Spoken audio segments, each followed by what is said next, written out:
Hey, what's going on, family? It's me again, Eddie Simon, doing my best to live life with no regrets. To some, I'm like a big brother. To others, I'm a little brother. To some, I'm a mentor, leader.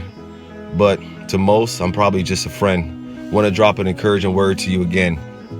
Look, man, you're never too old to learn something new. Whoo, come on, man, come on. I know y'all have heard it before, but this is personal to me. This is a personal story, a personal testimony in my life I'm experiencing right now. You're never too old to learn something new. Never get so old, never get so prideful, never think so much of yourself that you're not willing to humble yourself and learn something new.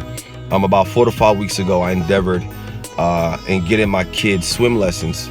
And we're able to do family swim lessons. And guess what? I joined them. Why? Because I am that guy, that 34-year-old man who still does not know how to swim. It was so powerful. We've been in it it's an 8-week program. We've been in it for about maybe 4 weeks, so about halfway through. And I'm so proud to say for the first time in 34 years, I have swam one whole lap. I've actually swam one whole lap without a floaty, without somebody having to come save me. I actually did it. My breathing was on point. My strokes was on point. My instructor said, man, I actually did a really, really good job. And look, it was a process. My kids, they had their flotation device. They were swimming down to the opposite side to do the diving board. And I was like, I started to go, I stopped, went back, and I was like, man, something about that deep end, right? Something about not having the floor beneath my feet if I chose to stop just did not feel right for me, right? And even just getting over that fear, because I remember back when I was in college, I went on a mission trip to Bahamas, right?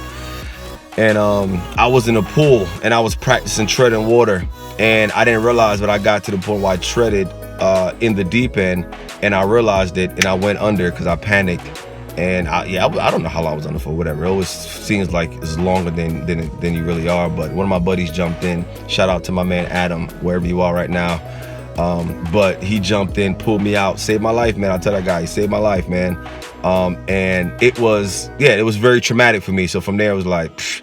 So, go throughout life, go to the beach, go to the pool, my kids, start taking them to the pool. Just like, yeah, this is what daddy does. Sorry, I don't do it. Like, the only time I'll have to jump in the water and figure it out is if I need to save my kids, and if I can't swim, then hey, at least I died trying. But something hit me, man, a couple months ago. I say, no, I'm going to give my kids swim lessons because I don't want them to be stuck at my level, right? I want them to be able to surpass me. And not only that, but you know what? I'm going to humble myself and join them in this process. And there's a couple of things that I want to point out, right, in that process. So, like I said, I'm proud to say for the first time ever in my life, I've swam one lap, right, without help. I did it by myself. Absolutely amazing. Now I have 4 more lessons to go. I have a lot more to learn. Still got to learn how to tread water.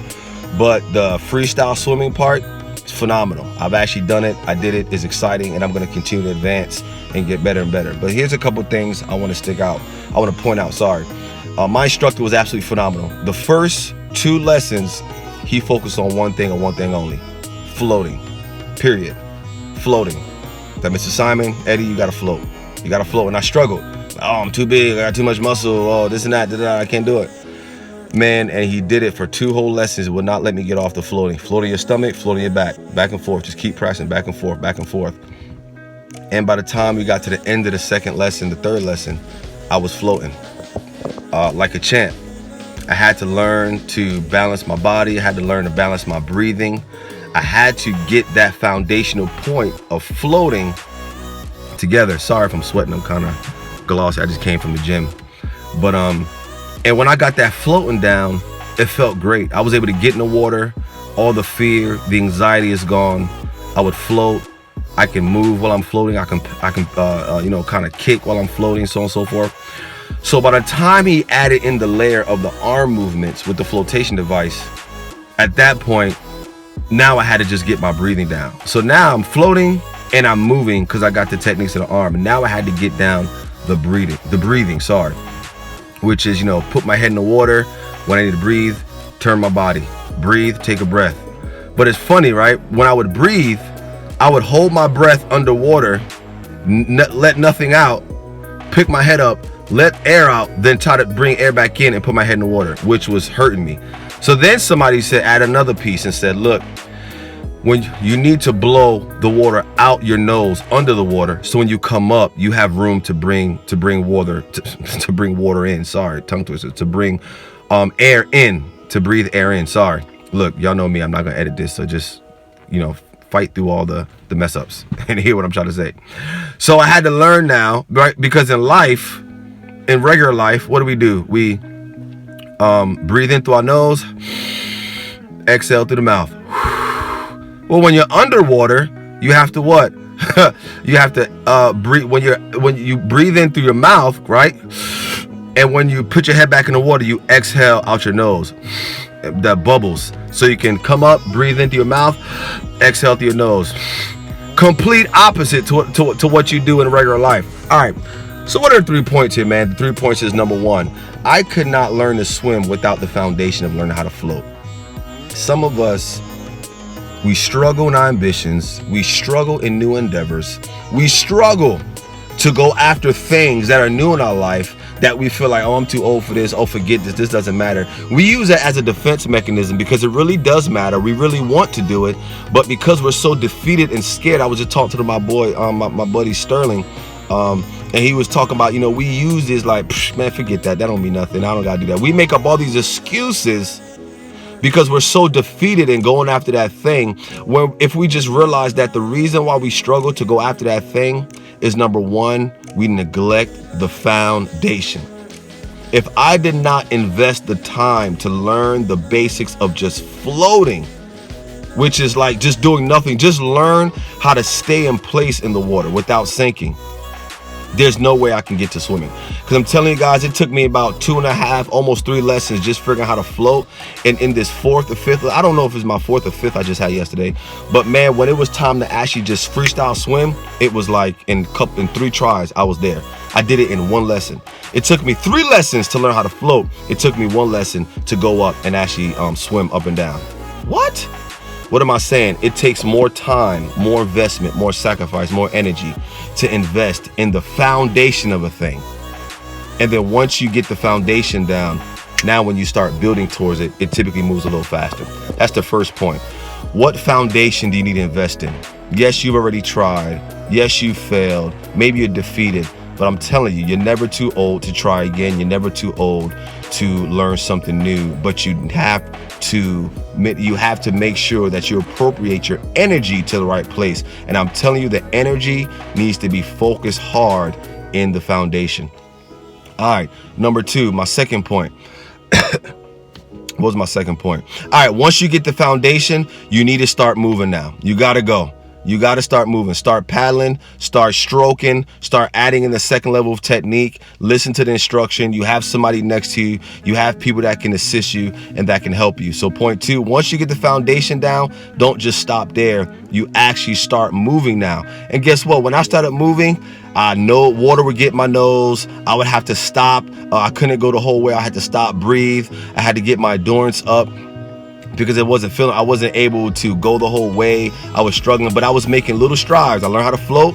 Then I would start freestyling, moving my arms, kicking my legs. I would go like a little bit, stop, go a little bit, stop. I would always stop in the middle because I don't want to go in the deep end, right? And I would turn around and go back to the other side. Oh, another thing is I would purposely stay next to the wall, because if something ever happened, I always wanted to be able to grab the wall. Oh, yeah, I forgot to mention that. I would always stay next to the wall. I always wanted a safety net.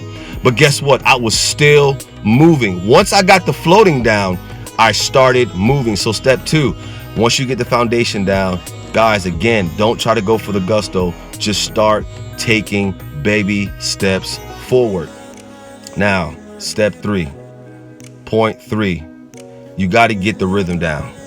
You got to start now learning the rhythm, learn the breathing technique, which for me was, man, I need to learn to inhale through my mouth, exhale through my nose, which was a completely different mindset for what I'm used to doing, because I'm used to breathing in my nose and bringing it out through my mouth. But when you're swimming, you need to breathe in through the mouth and breathe out underwater through your nose. And I have to get comfortable doing something completely different. I had to get comfortable with a completely different technique and pattern than what I was used to. I'm telling you guys, there's no value in investing in your foundation, and start taking baby steps. And now when you're ready to go all the way, to go a full length like I just did for the first time in 34 years, I went a full length. I was not able to do that if I wasn't willing to do something completely foreign to what I was used to. In swimming, it was a complete different breathing technique that was not comfortable at first. I had to learn, man, breathe out my nose underwater. I felt so uncomfortable. But once I did it, it felt great. And it caused me to endure the full length of the actual lane, swim lane. And not only that, guys, when I actually was breathing out air underwater, like the bubbles through my nose, I actually felt like I had more endurance to keep swimming without actually having to come up with air so often. But for you, what does that mean? I don't know what that could be. That's completely foreign. Maybe in your relationship, you're struggling and you need to tell your spouse that you love them once a day. That can be completely foreign to what you're used to doing. Maybe in your relationship with your children, it's you need to give them a hug every single day. Maybe that's completely foreign to what you're used to doing. Maybe on your job, you want to get to the next level and you need to learn to give to your employees or give to your boss, even though they've done nothing for you. And for you, that can seem like a completely different foreign concept. Look, I don't know what that looks like for you, but all I'm saying is, if you want to get to the next level, if you want to be able to get from one side of the pool all the way to the other side of that lane for the first time ever in your life, whatever that looks like, you need to do something that is potentially completely foreign to the everyday. I'll give you one last testimony, man. I'm having a phenomenal experience at my job right now. You know, I work for one of the #1 transportation and sales organizations in the country, in my opinion, and I'm having a phenomenal experience. And I'm realizing that the reason why I'm having this phenomenal experience is because I, this year for the first time, started doing something that I haven't done, and that's completely foreign to what I'm used to doing. I'm getting up about 3 to 4 o'clock in the morning every single day, and I'm getting an extreme workout in, right? And I'll just stop there and leave it there. There's some other things I put in place, but that one thing that I'm doing that was very hard in the beginning, but now it's become normal for me, has elevated my game to another level. So look, guys, I don't know what it is in your life, but I'm telling you, you're never too old to try something new. You're never too old to experience something and to try again. But you have to take 3 steps. These 3 simple steps. There might be some other steps. Look up some phenomenal motivational development people, but these are 3 steps that I have. Number 1, focus on your foundation. Number 2, once you get the foundation, start moving forward. And number 3, be willing to do something completely foreign to the norm to get to that next level. Look, y'all, if you don't remember anything I've said today, I've been on here 13 minutes. If there's nothing else you remember this. The decisions you make today create the life you want to live tomorrow. So please choose wisely. So tomorrow, if it's not promised for you to be here, you can at least say today, I've lived my life with no regrets. Look, love y'all. Be blessed.